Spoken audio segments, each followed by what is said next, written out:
সমান হবো না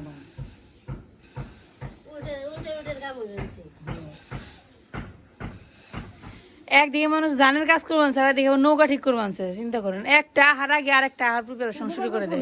কি যে কও তোমরা হলো ধান বাঁচতেছে, মাটি আসালে ধান বেছে দিবেন সারা ধানে, ধান উল্টে অনেক কাটা দিবেন সে ধান কত ঢুক মানুষ কত দিয়ে করে ধানের পিছনে দেওয়া।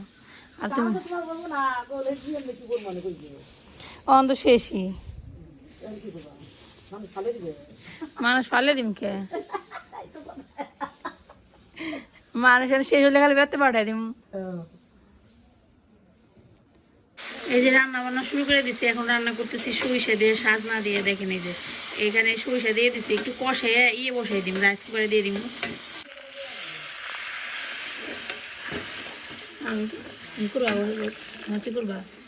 এই যে সরিষা কষাই এখন রাইস কুকারে দিয়ে দিব, জল দিয়ে। এখন এই যে দিয়ে দিলাম সাজনা, এটা রাইস কুকারে বসিয়ে দিব, এটা সিদ্ধ হইলে পরে না ফেলাবো, শেষ খাইনি।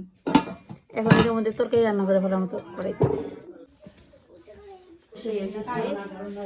টমেটো আলুর তরকারি। এখানে আলুটাকে কষিয়ে নিচ্ছে, এখন টমেটোটা দিয়ে দিব, নাকি একটু পরে দেবো বুঝতে পারতেছি না,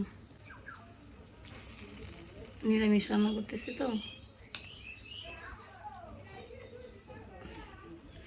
তো এখন এই যে সবশেষে একটু গরম মশলাটা বাটা ব্যবহার করবো, তাহলে তরকারি কমপ্লিট।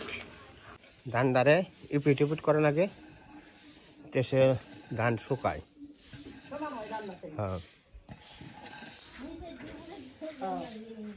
এই যে নিচে পুরো আর কি উল্টে দিবেন সে।